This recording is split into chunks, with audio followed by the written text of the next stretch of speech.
Hi student, कैसे हैं आप? आशा करते हैं कि अच्छे होंगे। आज हम फिर से अर्थशास्त्र के दूसरे पार्ट को लेकर हाजिर हैं। इससे पहले पार्ट यदि आप नहीं देखें तो आप हमारे चैनल पे जाके देख सकते हैं। हम 1 से 20 तक के क्वेश्चन को हल कर चुके हैं। अभी हम स्टार्ट करेंगे क्वेश्चन 22 से। तो देखते हैं हमारा पहला क्वेश्चन क्या है। हमारा पहला क्वेश्चन है, कहता है उत्पादन संभावना वक्र टीपीसी का प्रयोग निम्न में से किसके विश्लेषण में होता है? तो स्टूडेंट, हम लोग बेरोजगारी की समस्या एवं प्रौद्योगिकी की प्रगति हेतु, अर्थव्यवस्था की केंद्रीय समस्याओं के समाधान हेतु, अर्थव्यवस्था के विकास के विभिन्न पहलुओं के विश्लेषण हेतु, अर्थात इसका मतलब है हम इन चारों के विश्लेषण में टीपीसी कर्व को यूज करते हैं। आपको याद होगा जब आप पढ़ रहे होंगे कुछ इस तरह का कर्व होता है, इसी को हम लोग क्या कहते हैं? TPC curve. यहां होता है हमारा गुड्स एक्स और इधर होता है हमारा गुड्स वाई, यानी वस्तु एक्स इधर वस्तु वाई, और ये हमको कॉम्बिनेशन दिखाता है कि दोनों में से हम किस वस्तु को किस तरह से यूज कर सकते हैं। इसी तरह इसको दो तरह से और दूसरी तरह से जान सकते हैं। इधर लेबर ले सकते हैं, इधर कैपिटल ले सकते हैं कि हम किस तरह से यूज कर सकते हैं। तो बिना समय गवाए बढ़ते हम लोग अगले क्वेश्चन को देखते हैं। यदि अभी तक आप मेरे चैनल को सब्सक्राइब नहीं किए हैं तो प्लीज आप मेरे चैनल को सब्सक्राइब कर लें। चलिए बढ़ते हम लोग अगले क्वेश्चन की तरफ। हमारा अगला क्वेश्चन है,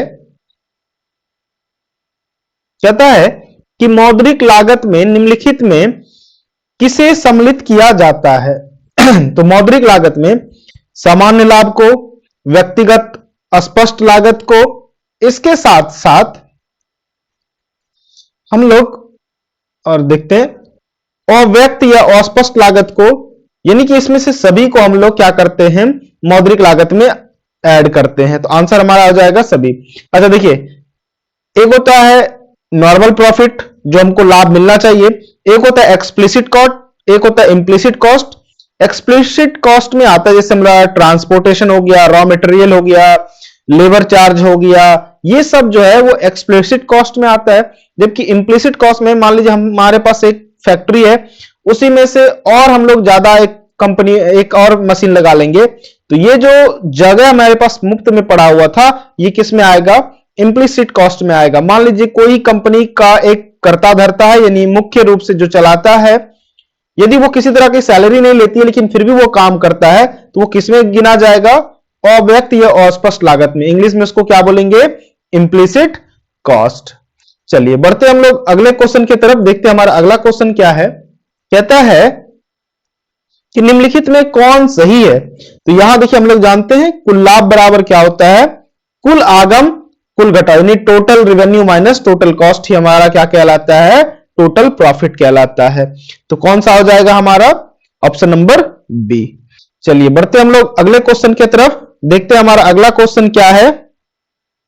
तो अगला क्वेश्चन है हमारा, कहता पूर्ति वक्र के खिसकने से शिफ्ट से शेष बचता है। मान लीजिए देखिए ये है पूर्ति वक्र, और क्या हो गया कि इसमें कोई कमी या बेसी आ गई, तो ये चेंज होकर इधर जा सकता है या इधर आ जा सकता है, यानी एक ही कोई पूर्ति वक्र बचेगा। तो हमारा ऑप्शन नंबर क्या हो जाएगा? एक ही पूर्ति रेखा होती है। चलिए बढ़ते हम लोग अगले क्वेश्चन की तरफ। अगला क्वेश्चन देखते हैं। कहता है विक्रय लागत किस बाजार की विशेषता है? विक्रय लागत किसको बोलते हैं? मान लीजिए आप कोई एक पंखा बनाते हैं और वो पंखा जाके मार्केट में उसका प्रचार करते हैं, ऐड दिखाते हैं, तो इसी को हम लोग क्या बोलते हैं? विक्रय लागत। और ये हमको कब करना पड़ता है? जब एकाधिकारी प्रतियोगिता होती है, यानी मोनोपोलिस्टिक कंपटीशन होता है। जैसे मान लीजिए आपके पंखे का डिजाइन कुछ और है जो मार्केट में पंखों के साथ नहीं है, लेकिन और भी आपके साथ कई लोग पंखा बेच रहे हैं, लेकिन कलर डिजाइन है वो सब अलग है, तो आप इस चीज को बताएंगे मार्केट में लोगों को, तो इसके लिए आपको ऐड देना होगा, प्रचार करवाना होगा। तो उसी लागत को हम लोग क्या कहते हैं? विक्रय लागत। और ये कैसे बाजार में पाया जाता है? तो एकाधिकारी प्रतियोगिता में, मतलब जहां आपका जो प्रोडक्ट है, जो सामान है, वस्तुएं हैं, वो अन्य से भिन्न होता है। पंखा आप बना रहे, कई लोग पंखा बना रहे, लेकिन आपका पंखा उन सब में से भिन्न होता है। तो ऐसे बाजार को हम लोग क्या बोलते हैं? एकाधिकारी प्रतियोगिता। और इसी में हम लोग विक्रय लागत का यूज करते हैं। चलिए बढ़ते हम लोग अगले क्वेश्चन की तरफ। कहता है पैमाने का प्रतिफल, ठीक है, इसको अंग्रेजी में बोलते हैं returns to scale is a feature of, तो ये दीर्घकालीन उत्पादन फलन का है कि जहां कि हमको उस अवस्था में पहुंच जाते हैं जहां केवल हमको ज्यादा से ज्यादा केवल उत्पादन ही करना होता है। तो ये कहां मिलेगा हमको? दीर्घकालीन उत्पादन फलन में। इसको बोलते हैं हम लोग ये लॉन्ग रन प्रोडक्शन। क्या बोलते हैं इसको? Long run production. चलिए बढ़ते हम लोग अगले क्वेश्चन की तरफ। देखते हैं हमारा अगला क्वेश्चन क्या है। कहता है the general theory of employment interest and money के कौन रचयिता है? तो आपको पता होगा ये सबसे प्रमुख क्वेश्चन है। इसके रचयिता कौन थे? केन्स थे, जो 1936 में लिखे थे। और ये कब लिखे थे? जब अमेरिका में मंदी आई थी, सारे इकोनॉमिस्ट फेल हो गए थे, सारे अर्थशास्त्री फेल हो गए थे। तो केन्स के ही कहने पर एक नए तरह का इकोनॉमिक्स आता है, एक नए तरह के अर्थशास्त्र का गठन होता है, बनाया जाता है, जो कि केन्स साहब बताए थे। और उनके बाद उन्होंने एक किताब लिखी थी, the general theory of employment interest and money. चलिए बढ़ते हम लोग अगले क्वेश्चन की तरफ। देखते हैं हमारा अगला क्वेश्चन क्या है। कहता है निम्न में कौन प्रवाह चर नहीं है? तो प्रवाह चर का मतलब स्टॉक वेरिएबल।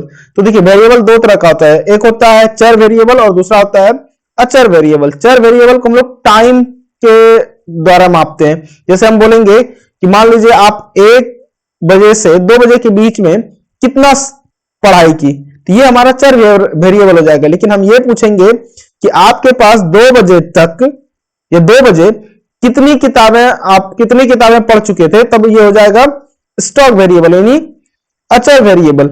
या फिर ऐसे कह सकते हैं कि मान लीजिए किसी टंकी से पानी बह रहा है, तो हम ये कहेंगे कि 1 घंटे में कितना पानी बहा, ये हमारा चर वेरिएबल हो जाएगा। लेकिन हम ये कह दें कि 2 बजे इस टंकी में कितना पानी था, तो वो अचर वेरिएबल हो जाएगा। तो यहां जो हमारा आंसर हो जाएगा वो हो जाएगा कैपिटल। क्या हो जाएगा हमारा आंसर? कैपिटल हो जाएगा। चलिए बढ़ते हम लोग अगले क्वेश्चन की तरफ। कहता है कि मैक्रो शब्द किस भाषा से है? तो बिना कुछ सोचे ये ग्रीक भाषा का शब्द है। किसका है? ग्रीक भाषा का शब्द है। चलिए बढ़ते हम लोग अगले क्वेश्चन की तरफ। कहता है राष्ट्रीय आय और रोजगार के सिद्धांत का अध्ययन संबंधित है। तो आपको पता है कि राष्ट्रीय आय और रोजगार जो है, नेशनल इनकम और एम्प्लॉयमेंट जो है, हम लोग कहां पढ़ते हैं? समष्टि अर्थशास्त्र में। किसमें पढ़ते हैं हम लोग? समष्टि अर्थशास्त्र में, जिसको हम अंग्रेजी में बोलते हैं मैक्रो। दो होता है, एक माइक्रो होता है, एक मैक्रो। माइक्रो मतलब होता है छोटा, मैक्रो मतलब छोटा।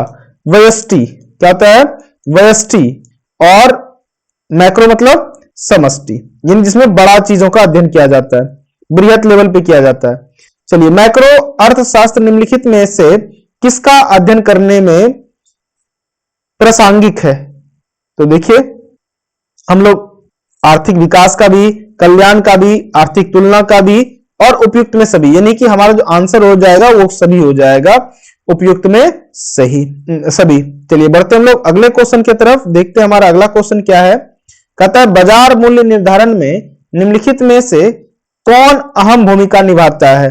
तो मांग और पूर्ति ही जो कि है बाजार मूल्य का निर्धारण करता है। चलिए बढ़ते हम लोग अगले क्वेश्चन की तरफ। अगला क्वेश्चन है हमारा कि निम्नलिखित में से कौन उपकरण मौद्रिक नीति के परिमाणात्मक नियंत्रण के उपकरण में नहीं आता है? मतलब कि यहां जो है कि जिसको हम लोग डायरेक्टली कंट्रोल नहीं कर पाते उसको बोलते हैं परिमाणात्मक नहीं है। मतलब कि एक होता है जिसको हम लोग डायरेक्ट कंट्रोल करते हैं, एक होता है जिसको इनडायरेक्ट कंट्रोल करते हैं। मतलब क्वालिटेटिव और क्वांटिटेटिव। तो क्वांटिटेटिव में हम लोग डायरेक्ट करते हैं, जबकि क्वालिटेटिव में हम लोग एक प्रेशर बनाते हैं, एक मेंटली प्रेशर बनाते हैं, एक मेंटली लोगों को तैयार करते हैं, या उस जो हम लोग डायरेक्ट नहीं कर सकते हैं। तो बैंक दर क्वांटिटेटिव कंट्रोल है, वैधानिक तरलता अनुपात ये भी क्वांटिटेटिव है, नगद कोष ये भी क्वांटिटेटिव है। लेकिन उपभोक्ता का साख नियंत्रण जो है ये क्वालिटेटिव है। क्या है? क्वालिटेटिव है। चलिए बढ़ते हम लोग अगले क्वेश्चन की तरफ। कहता है यदि कुल उपभोग क्या है? यदि कुल उपभोग C हो, कुल आय Y हो, तो औसत उपभोग प्रवृत्ति, तो APC बराबर सीधा फॉर्मूला है C/Y, मतलब कुल उपभोग बटे कुल आय। तो ऑप्शन नंबर क्या हो जाएगा? बी। चलिए बढ़ते हम लोग अगले क्वेश्चन की तरफ। देखते हैं हमारा अगला क्वेश्चन क्या है। कहता है भुगतान संतुलन का निम्न में से कौन सी विशेषता है? तो क्रमबद्ध लेखा, निश्चित समय अवधि, व्यापकता। तो अर्थात इसका मतलब क्या है कि उपयुक्त में सभी क्या है इसके विशेषता है। चलिए बढ़ते हम लोग अगले क्वेश्चन की तरफ। कहता है कि मुद्रास्फीति की स्थिति में मुद्रा की क्रय शक्ति क्या होती है? घट जाती है। मान लीजिए हमारे पास अभी 10 केजी दूध है। कितना है? 10 केजी दूध है और हमारे पास 100 रुपए है। लेकिन अचानक क्या हुआ, हमारे पास 110 रुपए हो गया और दूध हमारे पास 10 ही केजी है। तो मतलब अब इस 10 केजी को खरीदने में हमको 110 रुपए देना पड़ रहा है और यहां पहले हम 100 रुपए दे रहे थे। इसका मतलब इस पैसा की कीमत क्या हुई? घट गई, जबकि दूध तो अभी भी 10 केजी है। तो क्या हो जाएगा? घट जाएगा। चलिए बढ़ते हम लोग अगले क्वेश्चन की तरफ। कहता है निम्नलिखित में से किसमें उत्पादन के सभी साधनों में परिवर्तन संभव है? मतलब कि सब कुछ बदल सकते हैं, चाहे वो फिक्स्ड कॉस्ट हो, वेरिएबल कॉस्ट हो, सब कुछ बदल सकते हैं। तो ये कब संभव होता है? दीर्घकाल में संभव होता है। मान लीजिए जैसे उत्पादन में कुछ मशीनरीज हैं, कुछ बिल्डिंग्स हैं, कुछ रॉ मटेरियल्स हैं, यानी वेरिएबल और फिक्स्ड दोनों मिलकर होता है। तो लॉन्ग रन में हम सबको चेंज कर सकते हैं, बदल सकते हैं। तो आंसर हमारा क्या हो जाएगा? दीर्घकाल में। चलिए बढ़ते हम लोग अगले क्वेश्चन की तरफ। कहता है पैमाने का क्रमागत उत्पत्ति वृद्धि नियम तभी लागू होता है जब मितव्यताएं अमितव्यताओं से अधिक होगा। मान लीजिए इसका मतलब ये हुआ कि कोई ऐसा चीज है जो कि रेट बढ़ा रहा है, लेकिन कोई एक ऐसा चीज है जो आपको रेट कम कर रहा है। जैसे मान लीजिए यहां कच्चा माल, रॉ मटेरियल का दाम बढ़ गया, लेकिन एक ऐसी टेक्नोलॉजी आप लेते आए जिससे कि आसानी से उत्पादन बिना कम खर्च में कर सकते हैं। तो ये क्या हो जाएगा? इसको बोलते हैं लोग अस्पष्ट लागत। चलिए देखते हम लोग अगले क्वेश्चन की तरफ। हमारा अगला क्वेश्चन है, एक सेकेंड, हमारा अगला क्वेश्चन है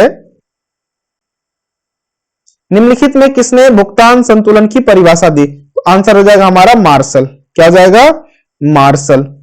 चलिए बढ़ते हम लोग अगले क्वेश्चन की तरफ। कहता है सेब, एक सेकेंड, सेब और संतरा की कीमत में वृद्धि होने से सेब और संतरा की मांग में होने वाले परिवर्तन को क्या कहा जाता है? तो ये हो जाएगा हमारा आंसर संकुचन। तो आज यही रोकते हैं, अन्यथा वीडियो लंबा हो जाएगा। आशा करते हैं कि आपको कंसेप्ट समझने में आसानी हुई होगी।